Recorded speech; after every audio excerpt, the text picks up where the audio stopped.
Hi ඔයාලට කොහොමද? දැන් ගොඩක් අය මේ විදිහට ඥාන කතා හදලා ගෙදරදිම බිස්නස් කරනවනේ.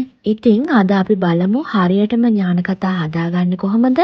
ඒ වගේම බිස්නස් එකකට ඔයාලා මේක ගෙදර ඉඳන් කරනවා නම් කල් තියාගන්න පුළුවන් විදිහට අපි මේක හදාගන්නේ කොහොමද කියලා. මුලින්ම ඔයාලට ඕන වෙනවා පාන් පිටි ග්‍රෑම් 220ක්, සීනි ග්‍රෑම් 100ක්, බටර් ග්‍රෑම් 50ක්, බිත්තර දෙකක්, ඒ වගේම වැනිලා ස්වල්පයක්. ඒ වගේම මම මේ පාන් පිටියකට බේකින් පවුඩර් තේ හැඳි එකහමාරක් එකතු කරගෙන තියෙනවා. මුලින්ම අපි මේ විදිහට බටර් ටිකයි සීනි ටිකයි ක්‍රීම් එකක් වගේ එනකන් මේ විදිහට හොඳට මික්ස් කරගන්න ඕනේ. ඉතින් ඔයාලට මේ විදිහට බීටර් එකක් නැත්නම් හැන්දක් අරගෙන උනත් මේ විදිහට මික්ස් කරගන්න පුළුවන්. මේ විදිහට හොඳට ක්‍රීම් එකක් වගේ එනකන් මික්ස් කරගන්න ඕනේ. ඊට පස්සේ මම ඒකටම එකතු කරගන්නවා වැනිලා තේ හැන්දා. අපි මේක බිස්නස් එකක් විදිහට කරනවා නම් අපි මේ පාවිච්චි කරන භාජනවල හැන්දිවල වතුර පොඩ්ඩක්වත් තියෙන්න බෑ.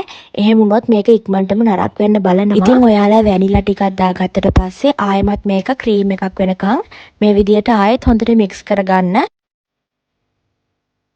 ඔන්න විනාඩි 5ක් වගේ හොඳට මික්ස් කරලා ඊට පස්සේ බිත්තර දෙකත් මේ මිශ්‍රණයටම එකතු කරගන්නවා.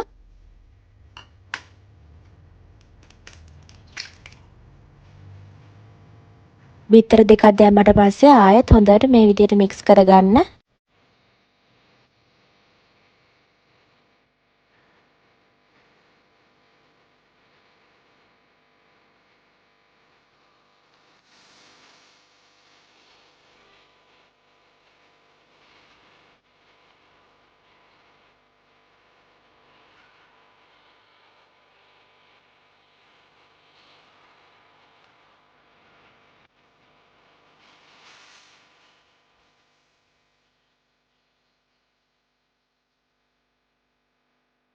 ඔන්න දැන් මිශ්‍රණය පදමට ඇවිල්ලා තියෙනවා. මම ආයෙත් මේ විදිහට පොඩ්ඩක් හැන්දෙන් කලවම් කරනවා. ඔන්න දැන් අපේ පිටි මිශ්‍රණය දාගන්නවා. ඒ කියන්නේ පාන් පිටි බේකින් පවුඩරුයි. මතක ඇතුව අපි මේක මේ විදිහට හොඳට හලලා තමයි දාගන්න ඕනේ. නැත්නම් කැට හිටින්න පුළුවන්. එතකොට මිශ්‍රණය හරියට එන්නේ නැහැ.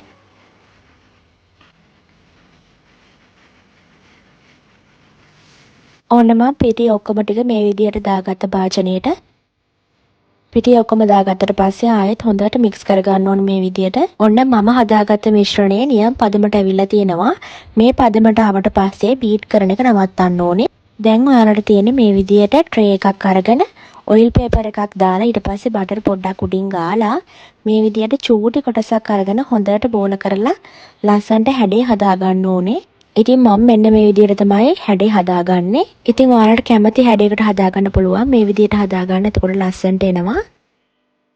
ඊට පස්සේ වතුර චුට්ටක් ඇඟිල්ලකට අරගෙන මෙන්න මේ විදිහට හොඳට අපි හදාගත්ත කොටස් වලට චුට්ට ගා ගන්න ඕනේ. ඉතින් වතුර ගොඩාක් අරගන්නේ නැහැ. ඇඟිල්ලකට චූටි ප්‍රමාණයක් අරගෙන තමයි මේ විදිහට උඩින් ගා ගන්න ඕනේ. ඉතින් මම මේ විදිහට හැම කොටසකම ගා ගන්නවා. ඉතින් ඔයාලා වතුර ගොඩාක් වැඩි කරගන්න එපා. එහෙම වුණොත් මිශ්‍රණය දිය වෙන්න බලයි. මේ විදිහට චුට්ට හැම කොටසකම ගා ගන්න.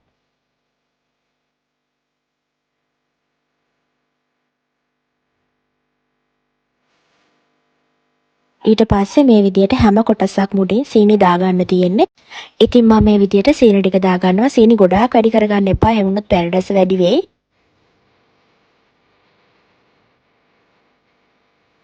ඔන්න දැන් අපි හැම කොටසක්ම හදාගත්තා.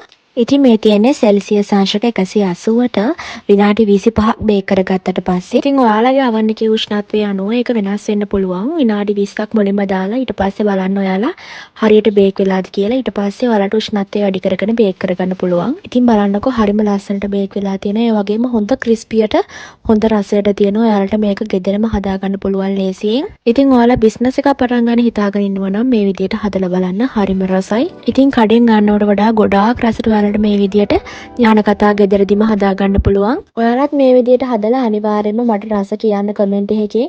එහෙනම් ඊළඟ වීඩියෝ එකෙන් ඉක්මනින් එනකම් පරිස්සමින් ඉන්න.